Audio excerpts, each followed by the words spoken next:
Well, thanks, Dave and team, for inviting us to reflect on some constants.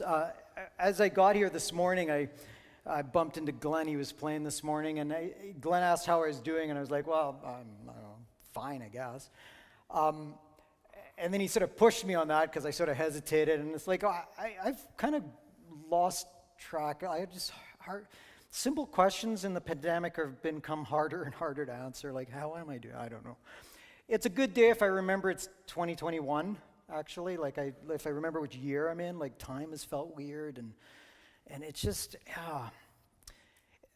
So, this is where we find ourselves. Still grappling with life not the way we want it, and for some people this week, really not how they want it.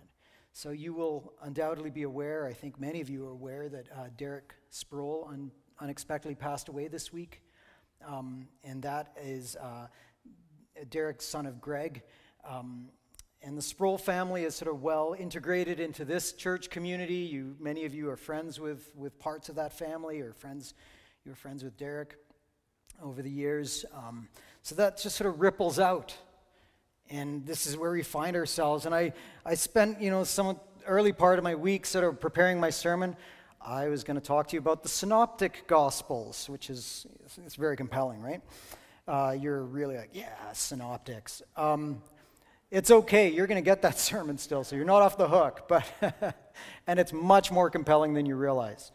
However, it felt like that's not where our community is living this week. So Susan and I spent some time talking and praying this week, and we made all kinds of modifications late in the week. So I'm finding myself on Thursday writing a completely different sermon, and these guys modified all kinds of things. And I want to just draw your attention, I think, to, so last week was Resurrection Sunday. And I made the statement that I firmly believe that Jesus' resurrection actually changes our reality and changes our lives. But then we find ourselves this week, some of us, still sort of floundering. And things we've hoped for, and so for the Sproul family, obviously things they've hoped for and longed for have not turned out the way that they had imagined. But for many of us, as this pandemic continues, there's been all kinds of losses. And I don't want to play losses against each other and all of that, but they're losses. I can name you people who've had to make massive modifications to wedding plans, or they've lost their job, or they can't go on a vacation they've spent years planning, or I don't get to see my parents very often. They're in their 80s. That window of time is shrinking where I can still visit with them, and I want to visit with them. I see them online.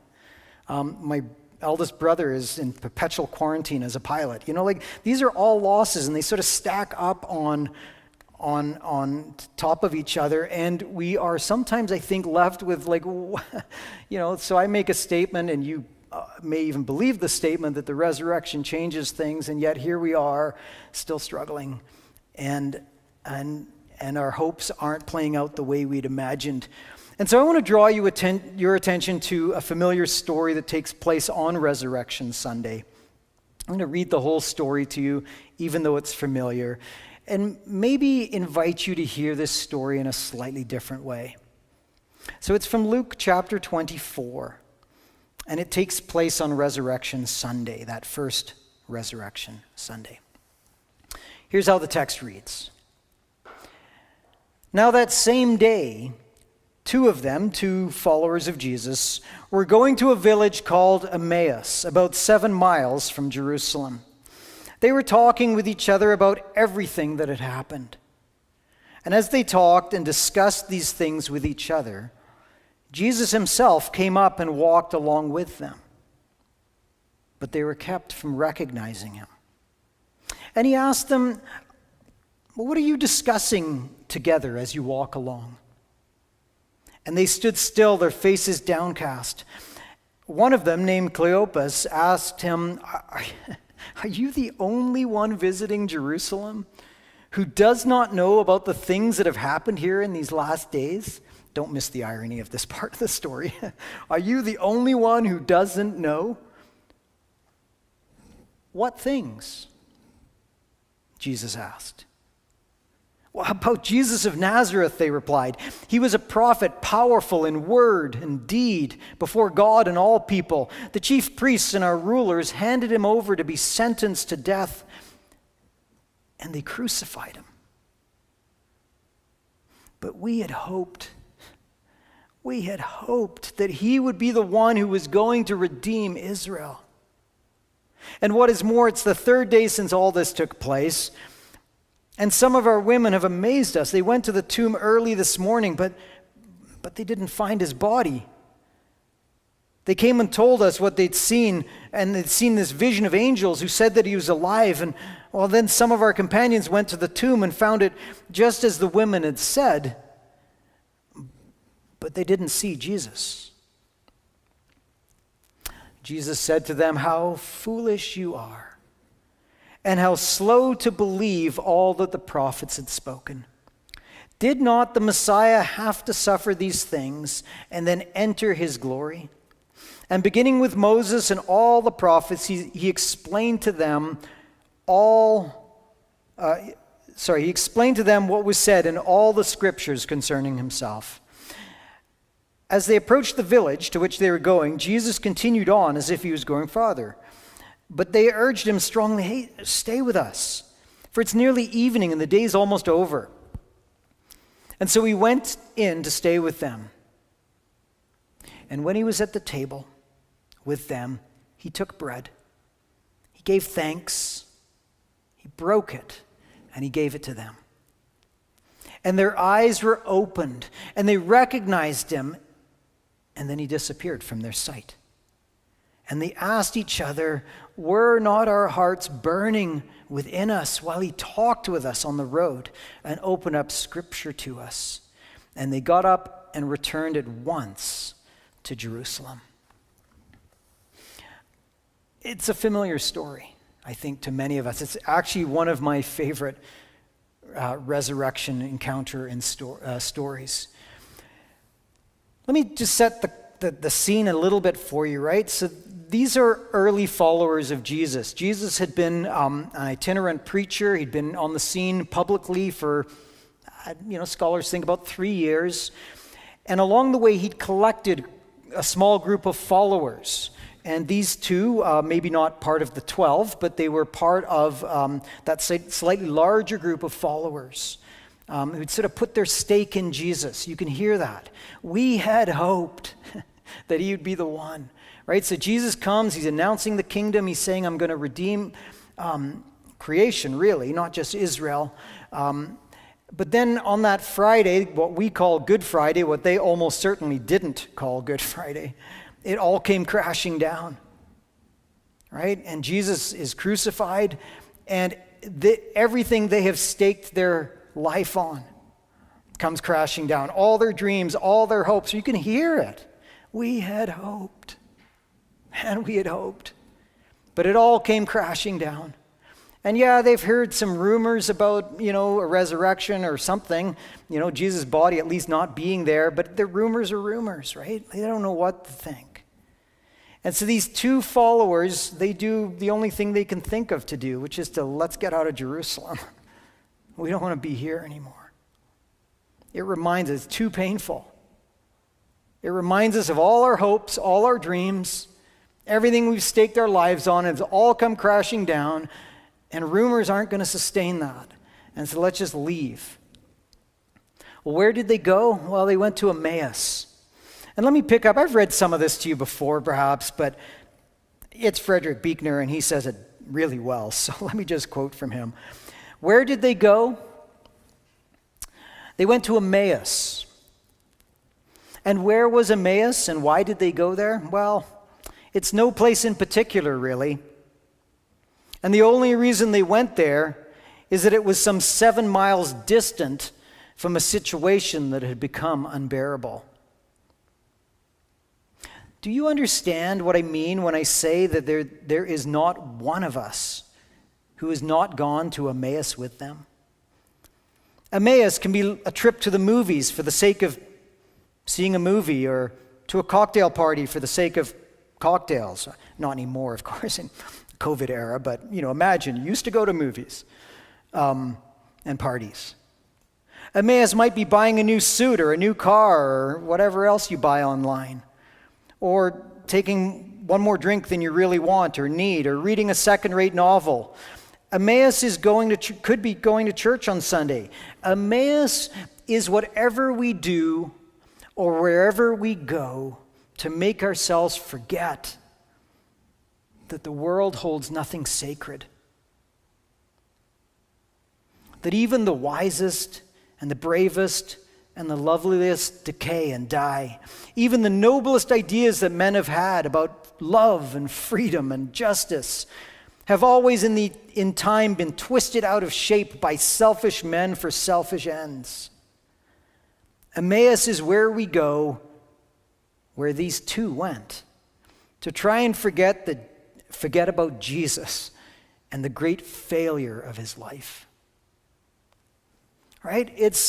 Emmaus is the place we go when life doesn't work out the way we want, where it falls apart, where the things we'd hoped for, the things we'd dreamed just come crashing down. And we've all been in those places, I suspect more than once in this past year. We find ourselves walking this road thinking, well, okay, God, like, why haven't you shown up? Or maybe more particularly, why haven't you shown up the way I need you to show up or want you to show up? And you begin asking, does God care, maybe? Or perhaps you begin asking, does God exist? Is God just some distant idea or disconnected from where I really live? Like, does it make any difference at all? I made this claim that the resurrection matters. Does it? Did it for these guys? They're not sure. They've only heard rumors. But this is where we find ourselves. We find ourselves sometimes on this road to Emmaus, and we're not actually sure anymore if what we've staked our lives on will actually hold us. Picking up again from Frederick Buechner. But there are some things that even in Emmaus we cannot escape. Yeah, we can escape our troubles, at least for a while. We can escape the job we didn't get or the friend we hurt. We can escape for a while the awful suspicion that life makes no sense and that the religion of Jesus is not just a bunch of wishful thinking. But the one thing we cannot escape from is life itself. The fact that I'm here on this earth and I'm a living human being with blood in my veins and breath in my lungs. We cannot escape getting hungry. We cannot escape eating. We cannot escape walking or driving down some potholed road in Calgary to get from one place to the next. My point is this, Buechner writes, my point is this: it is precisely at such times as these that life is going to ask us questions that we cannot escape for long. Questions about where the road we're traveling is finally going to take us, about whether food is enough to keep us alive, like truly alive, about who we are, and who is this stranger on the road behind us. In other words, it is precisely at such times as these that Jesus is apt to come into the very midst of life at its most real and most inescapable. I haven't loved, all kinds of things in this past year, any more than you have. And there have been sort of greater ups and downs, and again, for some people, this past week has been a huge loss. But it is precise, and this is the first thing I want to say about this story, it's precisely as we walk on this road to Emmaus, where we're just kind of questioning it all, where it's all come crashing down, and we're not sure if anything sacred is left, if anything we've staked our lives on actually matters. It's precisely here that Jesus walks with us, as he did with these two followers. And what does Jesus do when he walks with them? Well, seemingly the most human of things. He listens. And don't miss that. It's a great moment in the story where he comes and walks alongside them and he says, "What are you discussing?" And they say, "Well, are you the only one that doesn't know what's going on?" And clearly he's the only one that does know what's going on, right? Huge irony, don't miss it. But I love Jesus' response. He doesn't sort of lean into that ironic moment and say something sarcastic. He says, "What things?"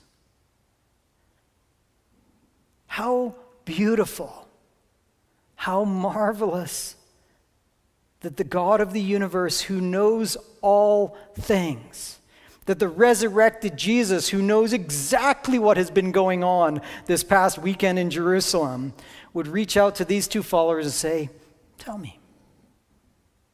You tell me." And he takes the posture of a listener on that road of shattered dreams and disappointment, that road to Emmaus. As he comes and walks alongside these discouraged followers where it's all fallen apart, the first thing he does is say, "Tell me, what things?" What a beautiful moment in the gospel story, that Jesus listens to us. And the disciples are they're followers. These followers of early followers, they kind of lay out the story as they know it. And then Jesus does another very human thing. He speaks. And notice when he speaks, he draws them back to the larger story, the very story that we've been trying to pay attention to this year, right? The creation story of God's good creation, how that creation has been distorted and tainted and destroyed and broken by sin, the things that we experience. And how Jesus enters that story and is seeking to redeem it and make it good again. And he draws them, it says, by beginning with Moses and all the prophets, he explained what was said in all the scriptures concerning himself. It's the very story that we've been paying attention to this past year. We've said early on in this series, the Bible is a unified story that points us to Jesus. And this is Jesus showing us the exact same thing. He uses Moses and the prophets, Isaiah, Ezekiel, who knows what prophets he called in, and says this story is leading toward me. And he invites them to take their disappointment and their broken dreams and just their discouragement and to see it in the context of a larger story. A story where God is still at work, where God is still mending a broken creation. God is still mending broken lives. And so their reality is their reality. They are sad. They are discouraged. Their hopes have been shattered. But Jesus just, as he hears that, invites them to place it into a larger story and not forget that.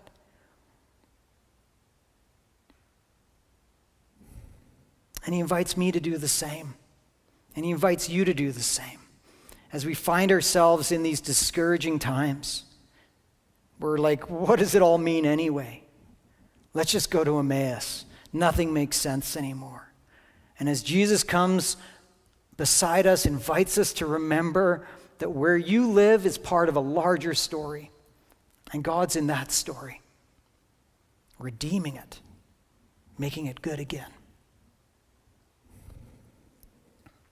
And then the last thing that he does in this story, in this particular story, also a very human of things, is he eats with them. He breaks bread with them. He stops and they invite him to supper and he grabs a bread maybe like this and he takes it. And he gives thanks for it and he just breaks it right before them and then offers it to them. And at that moment, their eyes are opened and they see, wait a minute, this stranger beside us, it's Jesus. I love that he's seen eating with them. Jesus, there's all kinds of stories in the Gospels of Jesus eating. It's one of the things he gets into trouble for, actually. It's not so much he's eating, but who he's eating with. Because for the Jewish people of that time, and maybe even still today, and for many cultures actually, maybe not so much Western culture on this, but Many cultures, eating is it's a relational event. It's not just let's stuff our face with some food and get on with life. I mean, that whole fast food thing, don't get me started. All right. Eating is a relational exchange. You eat with someone is to be in relationship with them. And that's why Jesus got into trouble when he was eating with tax collectors and sinners and prostitutes. And the Pharisees were up in arms about this, because it wasn't just he was having a snack with somebody and then moving on. He was putting his lot in with them. He was saying, these are my friends. I'm in a relationship with these folks.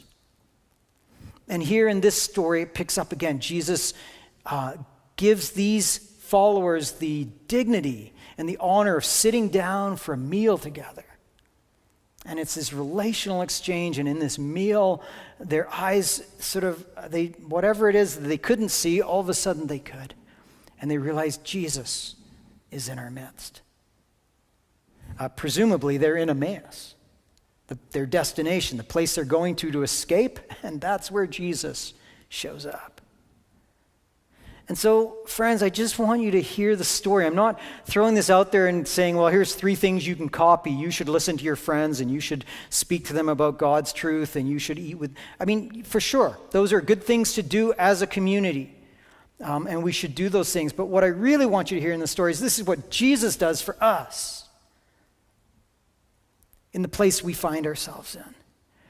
Jesus still walks with us on this road to Emmaus, because we're still on that road. Jesus still comes alongside and he listens.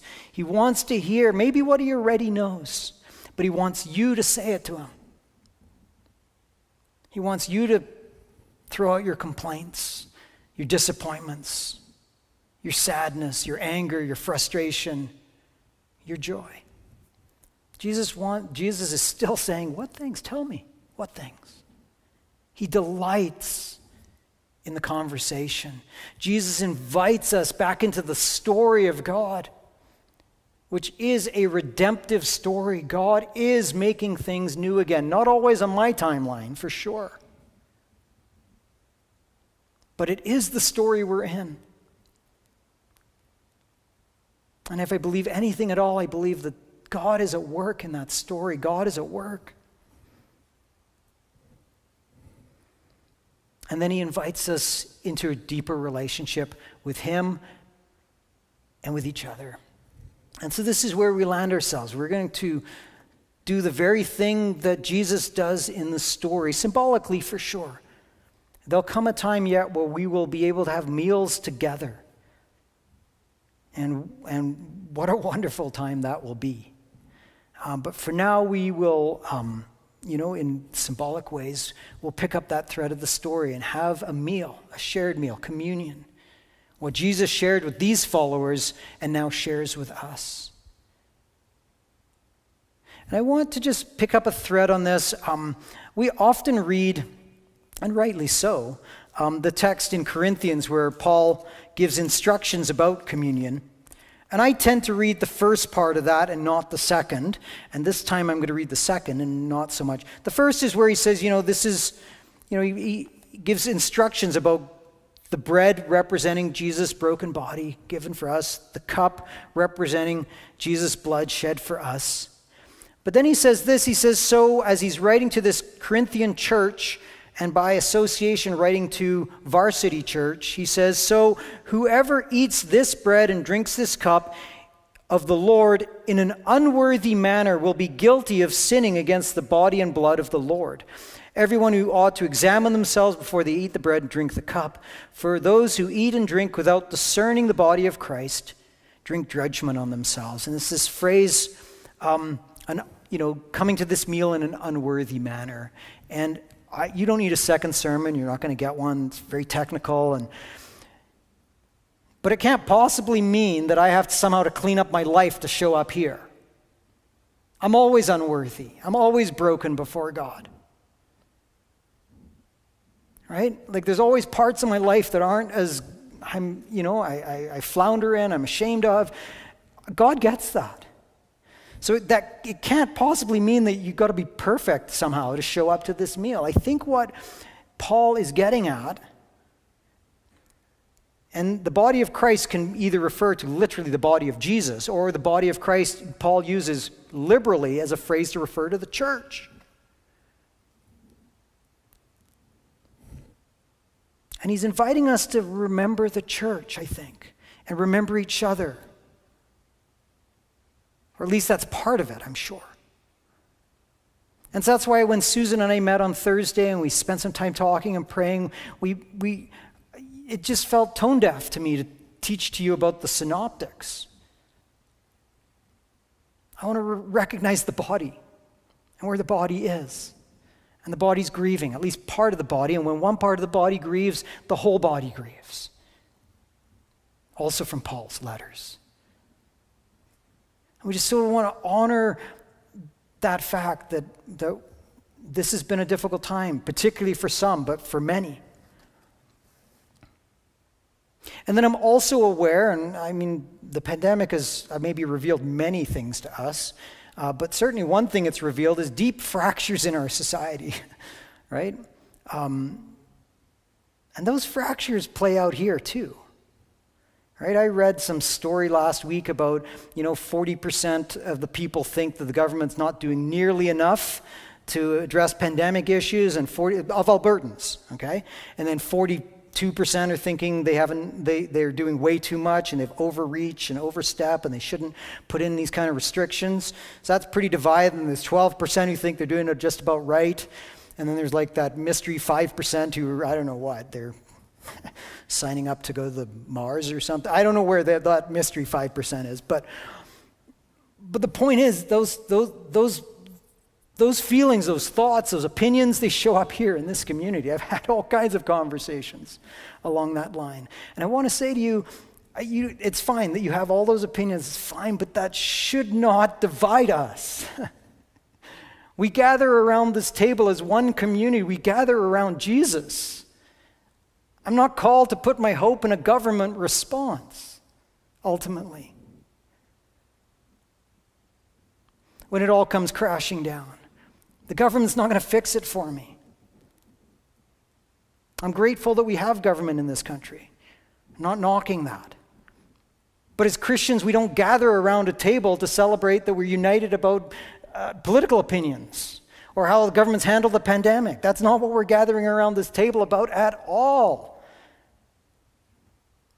This table is a symbol of, we gather around the broken bread that represents Jesus' broken body, the cup that represents his shed blood, because all of us are in desperate need of Jesus.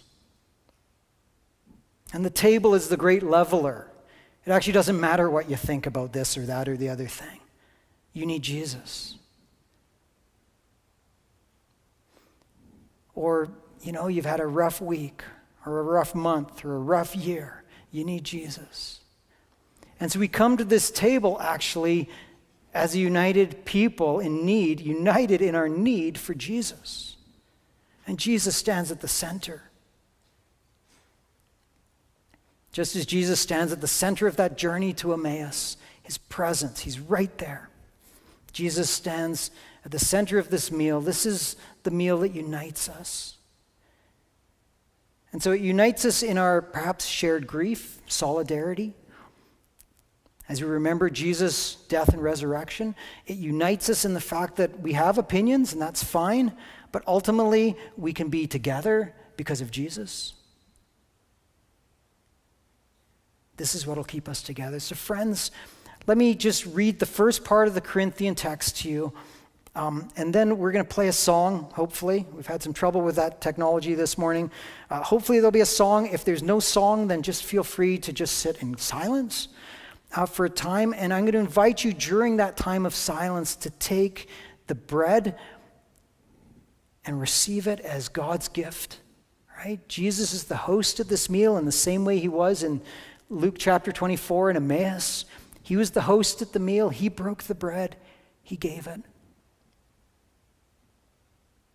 We need this nourishment for the journey we're on. And then take the juice as a remembrance of God's sacrifice, God's free gift of mercy to us. And so I leave it, let me read this text and then I'll leave some space for you to just partake. If you're in the room, I think we've given instructions enough. There's 2 lids to that. You're going to take the little red lid, the cellophane lid off first, and that'll give you access to the cracker, the wafer. And the second lid will give you access to the juice. And I encourage you to keep the cup upright as you pull those lids off, or you'll have juice everywhere. Few logistics, but just take some time. There'll be, like I say, a song playing in a moment, hopefully, otherwise silence. But friends, Jesus is with you. When you find yourself on the most discouraging of roads, and he's with you in the most human of ways, Jesus listens, he speaks, and he desires to share this meal with you. Friends, this is good news. This is hopeful news. The resurrected Jesus walks with you. For I received from the Lord what I also now pass on to you. The Lord Jesus, on the night that he was betrayed, he took bread. And when he'd given thanks, he broke it, and he said, "This is my body, which is for you. Do this in remembrance of me." And in the same way, after supper, he took the cup and he said, "This cup is the covenant in my blood. Do this whenever you drink it in remembrance of me. For whenever you eat this bread, drink this cup, you proclaim the Lord's death," and I might add here what he means by that, the Lord's death and resurrection, "until he comes." Friends, Jesus is with you, and he invites you to this table, the gifts of God for the people of God. Let's partake together.